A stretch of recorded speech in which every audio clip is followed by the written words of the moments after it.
Bonjour tout le monde. L'histoire de l'homme est toujours faite de violences et de confrontations meurtrières. Aujourd'hui, on va voir qu'est-ce qui pousse l'homme à toujours faire des guerres et on va démontrer si toutes ces guerres sont inévitables et justifiées. Restez sur place.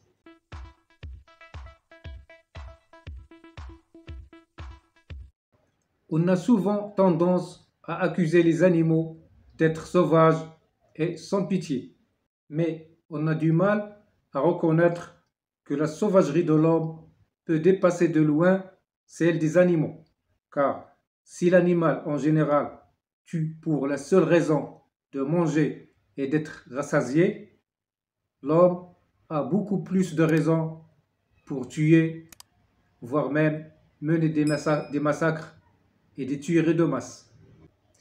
Historiquement, les faiseurs des guerres sont animés soit par un sentiment de jalousie, et on connaît l'histoire des frères Caïn et Abel, qui constitue le premier crime de l'humanité, soit par le sentiment de cupidité exprimé par le désir d'acquérir ce que l'autre possède et qu'on ne possède pas, ou par le sentiment de la peur exprimé par le désir de conserver ce qu'on possède et faire en sorte qu'on ne le perd pas, ou tout simplement par sentiment d'orgueil exprimé par le désir de confirmer sa supériorité et d'acquérir la reconnaissance.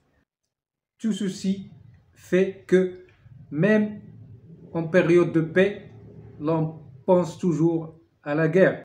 Et la paix ne constitue donc qu'un moment de répit, comme a dit Machiavel dans ses lettres. La période de la paix ne doit être qu'un moment de répit pour préparer la guerre. On distingue plusieurs types de guerres. Il y a d'abord les guerres civiles. Celles-ci s'éclatent entre des groupes armés et le pouvoir en place, ou entre deux groupes armés pour s'emparer du pouvoir. On prend l'exemple de la guerre de l'Espagne pendant le siècle dernier. On parle aujourd'hui de la guerre en Syrie ou en Soudan. Deuxièmement, il y a la guerre ethnique, lorsque deux groupes ethniques différents s'affrontent, soit pour des raisons de partage de l'espace et des sources d'eau, soit tout simplement poussés par le mobile de domination. Et c'est le type de guerre le plus atroce, car elles finissent souvent par l'élimination de l'un des groupes. L'exemple le plus récent reste celui du génocide rwandais entre les Hutus et les Tutsis, qui a abouti à un massacre. Troisièmement, il y a les guerres de colonisation, et c'est le type de guerre qui a caractérisé le siècle dernier, lorsque des puissances industrielles envahissent d'autres nations pour s'accaparer des mines et des richesses.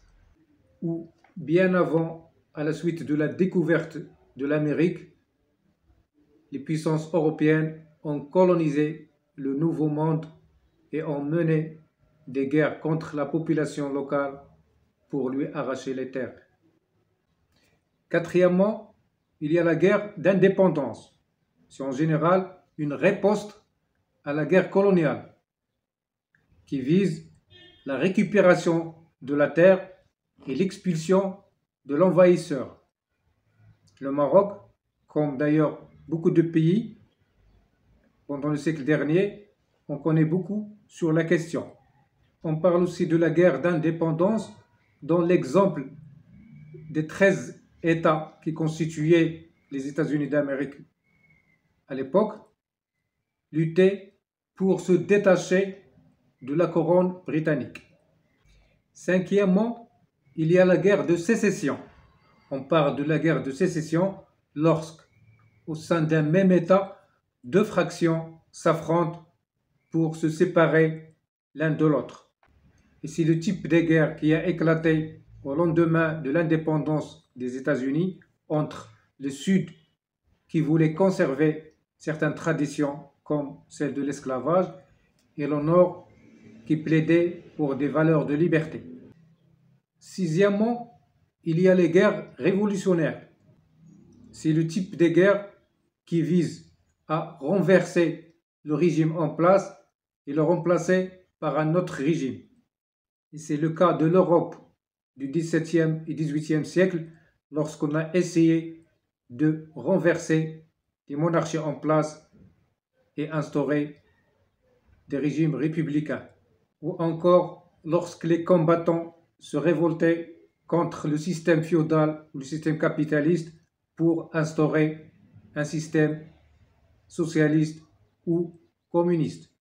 On parle surtout de la révolution de Castro et de Che Guevara en Amérique latine. Les guerres révolutionnaires et les guerres de sécession peuvent aussi être classées comme des guerres idéologiques. Septièmement, il y a les guerres religieuses. Celles-ci s'éclatent entre les partisans des religions différentes. On peut citer les guerres de croisade, appelées aussi guerres saintes, ou les guerres liées à l'expansion arabo-musulmane au Moyen Âge. On parle actuellement de la guerre israélo-palestinienne qui était au début un conflit territorial, mais la droite israélienne va en faire une guerre religieuse. Les guerres religieuses, on peut les trouver partout dans le monde, en ne citant que l'Inde, le Tibet et la Chine. Donc, en général, lorsque l'homme cherche la guerre, il trouve toujours la raison de la faire. Et lorsqu'il n'y en a pas, il en invente une. Et malgré le fait que l'homme a découvert des alternatives à la guerre, comme le commerce et la diplomatie, l'option de la guerre n'est jamais exclue, ne serait-ce que pour conserver sa position de leadership. Et lorsque celle-ci prend l'allure d'une guerre froide et qu'on essaie d'éviter les confrontations directes, les grandes puissances n'hésitent pas à faire ici et là des guerres par procuration pour régler leurs comptes ailleurs.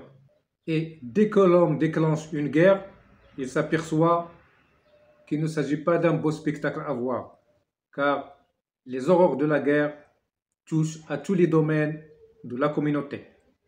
La guerre ne détruit pas seulement l'homme, mais aussi tous les aspects de la civilisation. Et les séquelles s'étendent sur plusieurs décennies. Et nous avons bien vu ce qui s'est passé pendant la Première Guerre mondiale qui a fait près de 20 millions de morts et pendant la Deuxième Guerre mondiale qui a fait entre 50 et 60 millions de morts, sans oublier les blessés et les villes qui ont été complètement rayées de la carte. Et si les guerres du XXe siècle étaient liées à la lutte des classes, celles du XXIe siècle seront liées au choc des civilisations, comme annonce Samuel Huntington. C'est comme si la guerre constitue une condition humaine.